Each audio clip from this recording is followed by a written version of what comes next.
Hey there, folks. Welcome back to the channel. Thank you for being here. We appreciate you. We appreciate you. We do. Yeah, and as you can see, we are in a little bit of a different setup.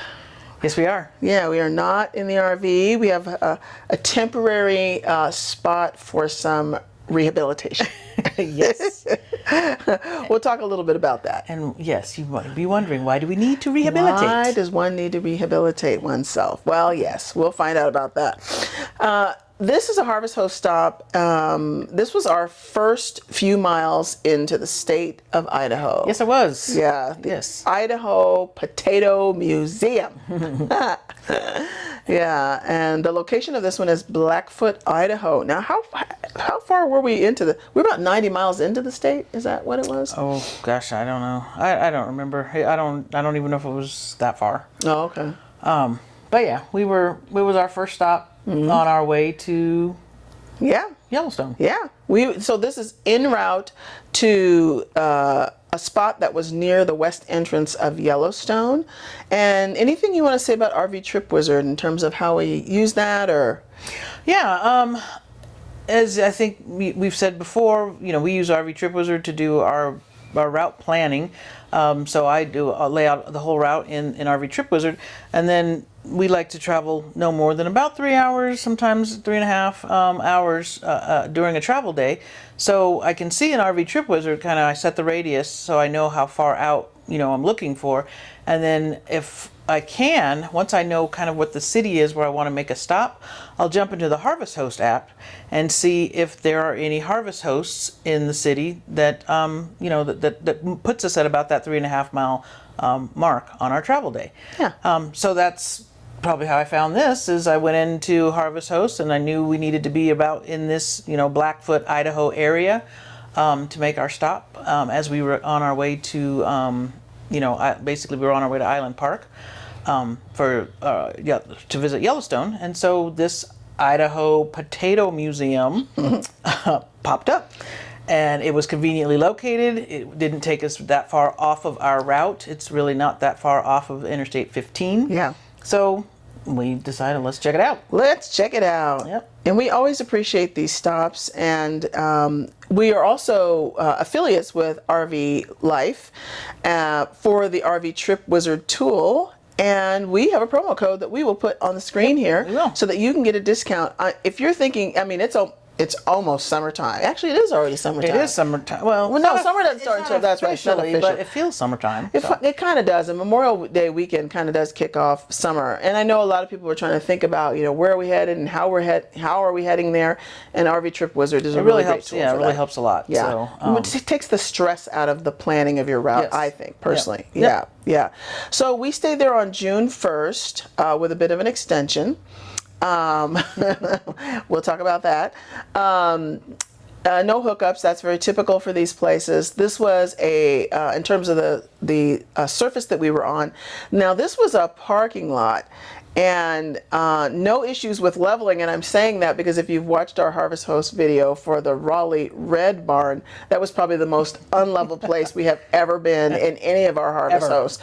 Really, ever any place. In Yes. almost 3 years of RVing. Right, yeah, that was pretty. Yeah, it was a wreck. And we don't, people that boondock might be like, oh, well, Yeah, that wasn't a big deal. That wouldn't have been a big deal, but we don't boondock. We don't. We're normally in pretty flat surfaces, either paved, concrete, whatever, asphalt, gravel, whatever. Yeah. So yeah, for us that was very unlevel, uneven. So anyway, so this was not. This was not. This was a nicely paved parking lot. Nicely paved parking lot. Yeah. And there's 2 parking lots. You'll need to look at the description in Harvest Host. There's 2 parking lots. On one side, if you look at the front door of the building on the right-hand side of the building, that's for regular cars and stuff, and then on the left-hand side of the building, that's for RVs. And when we pulled in, we were the only one. Well, no, we were the first ones there, weren't we? Or no, there was a truck there, but there was no other RVs, were there? I don't remember there being any. I don't remember RVs. there being any RVs there when we got there. I don't. The Class A, I thought, came in after us. There might have been something in front of us. Maybe Oh, that's what okay. it was. Oh, Maybe. okay. I don't remember. But anyway, we were one of the first ones there. And Yeah. I think we might have mentioned this before. We've been fortunate Yeah. that, we've been one of the first people to arrive at almost every harvest host stop that we've made, so we kind of get to pick where we want to be. Yeah, which we love. Which can be handy. Yeah. To get to pick where you want to be. So Yeah. anyway, when we got there, I don't think there was anybody else there. Maybe there was a small truck camper further up in the parking lot, but wasn't really close to us. Yeah. Access and road issues. It's like she said. This was right off of the 15. You come into town on Main Street. There's an entrance on Main Street, and then there's another entrance or an exit, if you will, on Alice Street, which is kind of a small side street. Mm-hmm. So, anything you want to say about those two access points? And no, I mean, it like you said, it is close to the 15. It's not close enough where you can see it or hear it, but it's maybe a couple of miles, off the Interstate 15.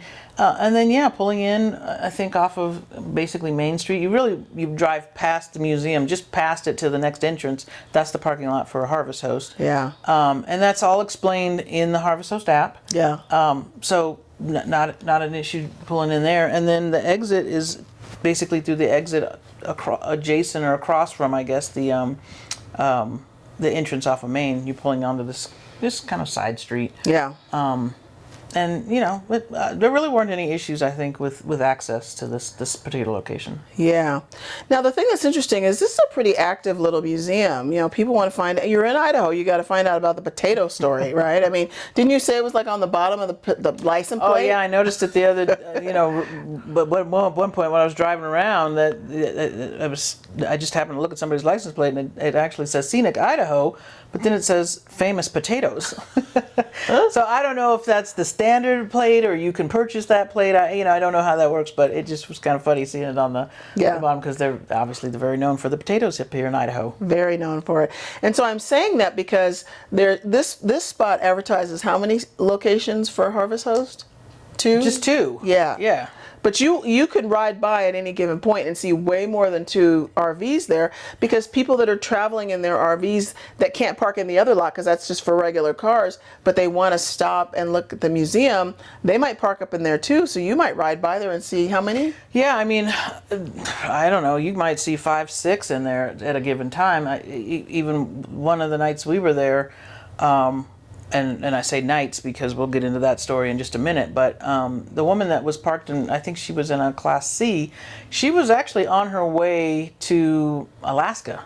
And she was just driving up Interstate 15, and somehow she found out about the potato farm or the potato museum, and she was just stopping literally for just the afternoon to go in there and just go look at the museum. Yeah. But she was in a Class C, and then there was a Tiffin bus, a coach that was coming in, and they were actually spending the night, and so it was just, there was a lot of activity. There was an Airstream over there, several truck campers that I saw there, so it had a lot of activity. Yeah. Whether they were all spending the night, I don't know. Yeah. But lots of RV traffic was kind of going through this, I wouldn't say huge. I was going to say this parking lot is not that big. It's not that big. It's a good size, but it's not that big. So, anyway. Yeah. Other amenities nearby. You went to go get gas, didn't you? And oh yeah. There's the gas. You went to a convenience store or something too, something like that. I thought maybe. I can't remember now. I don't know about that because we went and got gas at that, I don't know, Sinclair. Oh, okay. There was a number of places to go, that you could get gas from. So we had gone and, so you can get gas. I'm sure there's some food shopping if you needed to, but this particular stop, we didn't really need to. No. I think we already had food kind of planned. Yeah. They do have the cafe associated with the museum. I don't know if you were going to mention. And they have the museum. And then of course the museum. Yeah. The museum cafe was. I mean, if you're looking for snacks and just kind of hitting the road with some snacks. And I mean, the snacks are kind of limited to potatoes. But if you're looking for potato snacks, there's lots of options. It kind of reminds me of that broccoli commercial. The most popular food is broccoli. Yeah, that's the only food. They have broccoli smoothies and broccoli pancakes and broccoli ice cream and broccoli hot dogs. And of course they have raw, unseasoned broccoli with stems. Oh, yes. Yeah, that's funny. And of course, steam plain broccoli. they have baked potatoes, waffle fries, Yeah. tater tots. Yeah, we had waffle fries. They were good. Yeah, we tried the With waffle some fry fries. sauce. Yeah. with so yeah, the cafes is actually got some options. Yeah. And then it was a baked potato bar, so you Yeah. could get You could fill up. you could probably fill up if you wanted to. Yeah. On their snacks in the cafe, For sure. and then they had a nice gift shop. The really cute little gift shop. Didn't you get a, what was it? We got pin. Darth Tater. Oh yeah, I got a Darth Tater pin. So yeah, they had a very cute little gift shop with things in there. So Yeah, I don't know. They even had walking stick medallions because we Yes, got some of 'cause we those got too. some, yeah. That's the first time we've ever gotten a walking stick medallion from a harvest host. Yes. Yeah, so that was kind of fun. The museum is actually very well done. Yes. So much history and just the quality of how they've laid it all out. We sat and we watched some videos. We watched videos about how to harvest potatoes. How to harvest potatoes, and there was a whole A to Z, and I'm not going to spend too much time on this, but a whole A to Z about McDonald's French fries, and they took it all the way back to the potato, and then what you get in your little container when you order the French fries. And what I was very disturbed to find out is that one of the steps in the process is a little dextrose bath on those potatoes. Dextrose is sugar. I don't want sugar on my French fries. So I was a little annoyed by that because right before I saw that, I was just carrying on. McDonald's French fries are so delicious. They're the best French fries ever. And then I found out they put sugar on those things. I was like, oh, no, you didn't. So. Anyway, good information, very informative, lots of great history. Even had a sewing machine in there for potato sacks.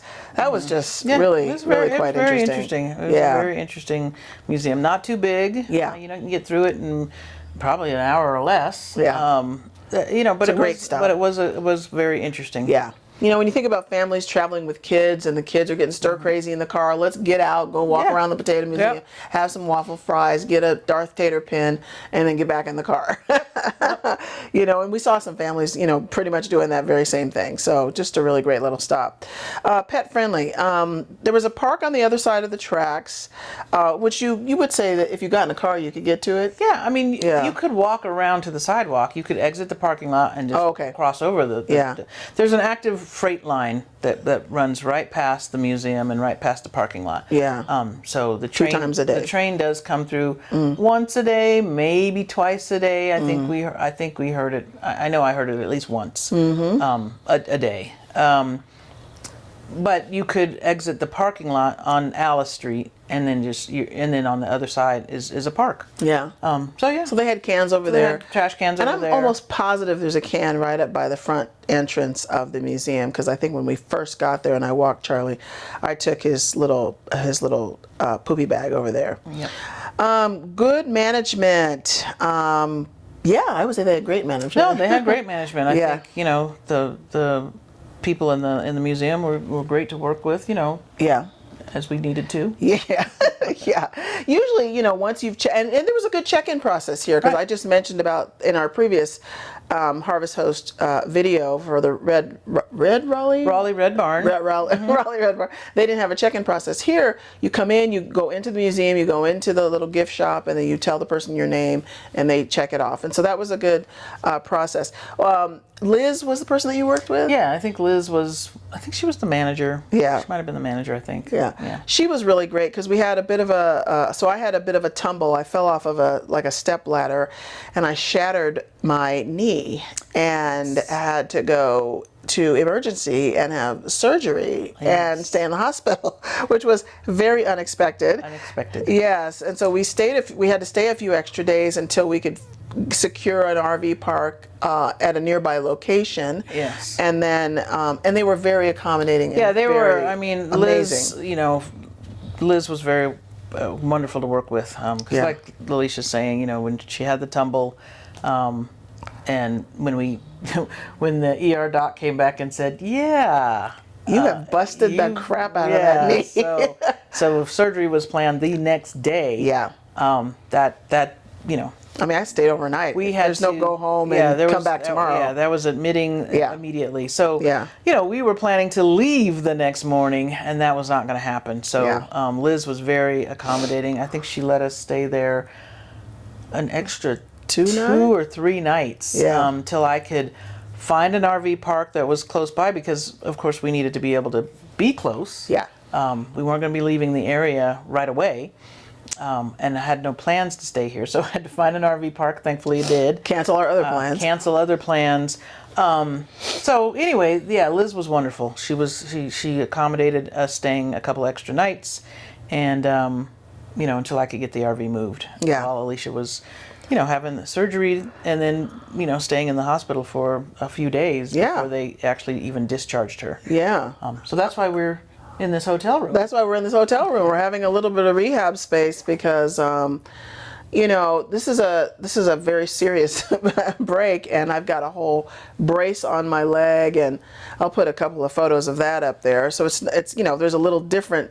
It's a little different to maneuver around in the RV with this situation. So and if you followed us, yes, you may recall. That about a year and a half ago. Almost 2 years ago. Yeah, Alicia had a little tumble down the stairs. Down the RV stairs and broke a bone in her left leg. Yeah. So we've been on crutches in the RV before. We have been. So this is not our first rodeo. It's not the first time. Yeah. But we just wanted this extra space. Yeah. Because this is a different kind of situation. Very different. This required surgery. The first one did not. Yeah. The first one was also lower in the leg, so you had mobility. I had in bending your of the knee. Yeah. This one has an None of entire that. brace. Yeah. Up to basically your thigh. 5 weeks, no load bearing. 6 6 weeks, 6 no. to 8. Yeah, no is load what bearing. the doc said. So what that means is hopping around with your leg in the air. So CrossFit. Hashtag CrossFit. So we will Yeah. transition out of here back into the RV soon. Yeah. And then and then we'll be hanging out here locally for some time just to get through kind of the recuperation physical therapy process. Yeah. So the management here was so great and accommodating, and we really just wanted to give a shout out about that because when people can be flexible like that and be supportive, that really matters. Because life happens. You just never know when things are going to happen, and so you really want to be able to have that flexibility. Top 3, bottom 3 for this. Well, I think the Potato Museum itself, Yes. it was very well done, Yes. very informative. Yes. It was, it's not expensive. No. It doesn't take a long time to go through it. Yeah. So I thought it was just a very nice, little stop for, learning about potatoes. Yep. As one does. It had a level surface. Yep. Number 2, it was a nice level, because it was a parking lot, so it was nice level surface. Yep. And then it was easy access. Yeah. It's just a couple of miles off the 15. So it's really not out of your way if the 15, Interstate 15 is part of your route. So I thought the access points into the parking lot off the freeway was all nice. Yeah. Bottom 3. Bottom 3, there is a little bit of street noise. This, as I will if I categorize this one, this stop, it is an urban stop in the sense that you are in the city, you're not out on a field or in a vineyard somewhere. So there is some street noise on the main street that runs by here, but again, it's a small town that the museum's located in. So I don't think that's a big deal. Mm-hmm. There is the active train, the active freight line that does pass through, but again, it doesn't come through in the middle of the night. Thank goodness. I think the 1 or 2 times I even remember hearing it, it was either in the afternoon or maybe like early night, like 8:30 or something like that. So still, not overly disruptive. Yeah. And then the last thing, again, trash cans. I mean, there was some trash cans over in the park that you could get to. Mm-hmm. We think there was the one up by the front door. But if you have any trash that you need to dispose of, it's not that you couldn't find them or doggy bags or whatever. Not that you couldn't find them, but they just weren't like kind of right there. Yeah. Anyway, that's about it. That's about it. Would you give this one a thumbs up, a sideways thumb, or a thumbs down? I would give this a thumbs up for sure. Yes. Aside from just the hospitality of Liz and accommodating us, during our little accident, I just thought the museum and access and all that was just a good stop. Yeah. Really great. And this was I think I had explained it in a post that the reason why we like to stop at Harvest Host is because it's so easy to just drive by Americana, you know, and some of these little interesting tidbits that you can learn about different cities and states and all this other stuff. And when you do a one night stop in a Harvest Host, you know, you kind of get to connect with the people, learn a little bit about the area, even just on a one night stop. Right. Yeah. Right. You can learn a lot. Yeah. Yeah. And then you never know some of the RVers. I mean, I sat and chatted with the woman that was on her way to Alaska. Oh, awesome. For quite some time. Yeah. She was telling me about different things to use to plan a route to Alaska, and That's you know, awesome. just very, you know, so you just never know who you're going to meet and what you're going to learn Yeah. when you take the time to make these little stops. When you take the time to make these little stops, and it makes your travel day less stressful and long. If you follow the 3-3-3 rule, you know, less than 3 hours, arrive before 3:30, and what's the hours? Forget the third 300 one. miles. Oh, 300 miles. You know, drop a Harvest Host in, you know, and you know, and it's kind of like when you're walking through the garden smelling the roses. Yeah. You know, don't just blast through the garden, you know, stop and smell the roses. And that's kind of what Harvest Host is for us. So yeah, thumbs up for that. And I just want to, you know, at the end of this, give a shout out to all of the entire, I don't know where all these people came from, but I had fallen off the ladder and I was on the ground and the police officer was like, he just showed up like an angel out of nowhere. I don't remember his name. I hope I can find his name. We'll put it on the screen. He literally showed up like an angel. He said, "You took quite a fall, didn't you?" And he's radioing the ambulance as he's saying this. He was over at the park that we Oh, talked about. okay, I think he okay. was over at the parking lot at the park. You know, I don't know, maybe he was having dinner. I don't know what he was, I don't know what he was doing. But he was watching he saw people. the whole thing though. He did. Because I was inside the RV when Yeah, this happened. yeah. So, He saw the whole so thing. He came over and, Yeah. and Brought in the ambulance crew. all the EMTs and the Yep. ambulance and Jeremy and that crew, Jeremy they and that all crew. just descended. Awesome. Yep.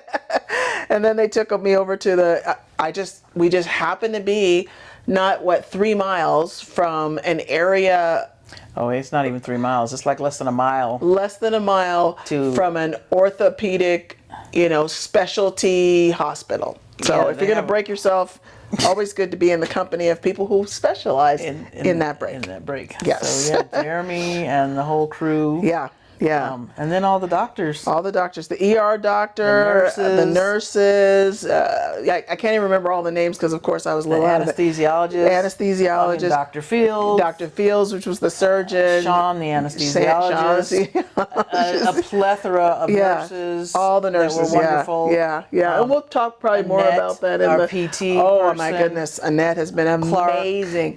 You know, we hadn't even been in the state for 2 days.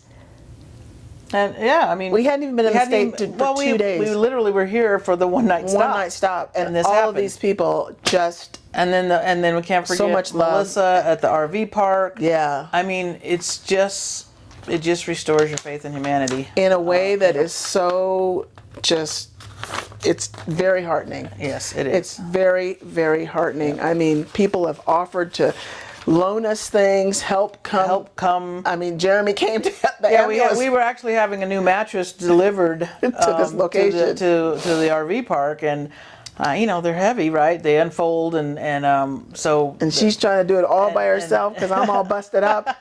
So, you know, the RV park, Melissa and her husband are helping me, or Melissa and her kids are helping me get the mattress into the RV. Yeah. And then the next day, Jeremy, the EMT, because he gave us his number the night. He's like, "You call me if you he's need like, anything." "You call me if you need anything." So I was like, "Well." Right there in the ER. In the ER. And so he came by and helped me get the old mattress out and get the new mattress in. It's just been, you know, for a situation that, you know, you didn't expect, and it's not obviously the best circumstance. No. The people here have really been wonderful. Have just been amazing. Have really been amazing. So we just wanted to give a shout out to just that. want to give a shout out. Yep, and when we do the review for the RV park that we're staying in, we'll talk a little bit more about anybody else that we encounter, but we just wanted to have an initial shout out to these folks. You know, thank you for watching. You know, listen, RV life is life, right? And in life, things happen, right? Exactly. And it's good to have the flexibility to shift your plans and make adjustments and really, do whatever it is you need to do, or you can still enjoy life and keep on trucking. So if there's anything here about the Idaho Potato Museum that you learned, or if you've been there, let us know. what did you learn about potatoes? Yeah. Did you try any of the tater tots? Did you in the try? cafe? Do you have a Darth Tater pin?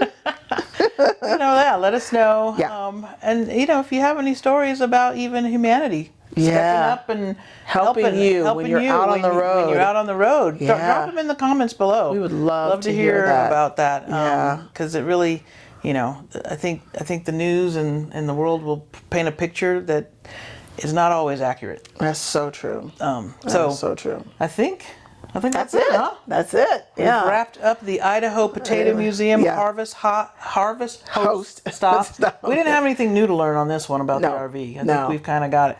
We've kind of got it down. Well, I think one little thing we might have learned is that because she had to drive this all by herself with me on the phone That's to true. get to the RV park, so she might have learned a thing or two. I learned a couple things, Yeah. but it's nothing. Stuff that I usually the do. stuff that she normally does. That's another thing too. Is it's always good to kind of know each other's roles. Yeah, you never know. You never know Yeah.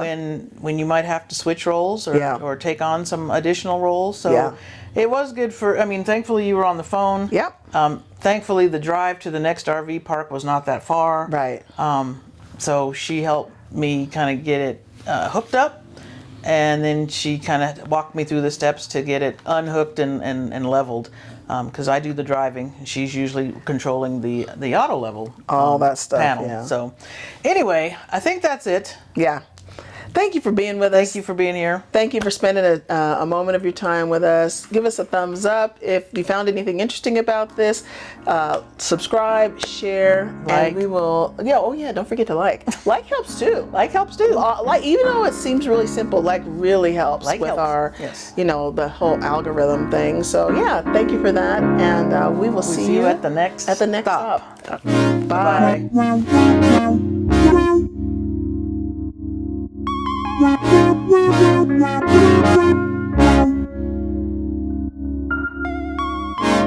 Wow, wow, wow, wow,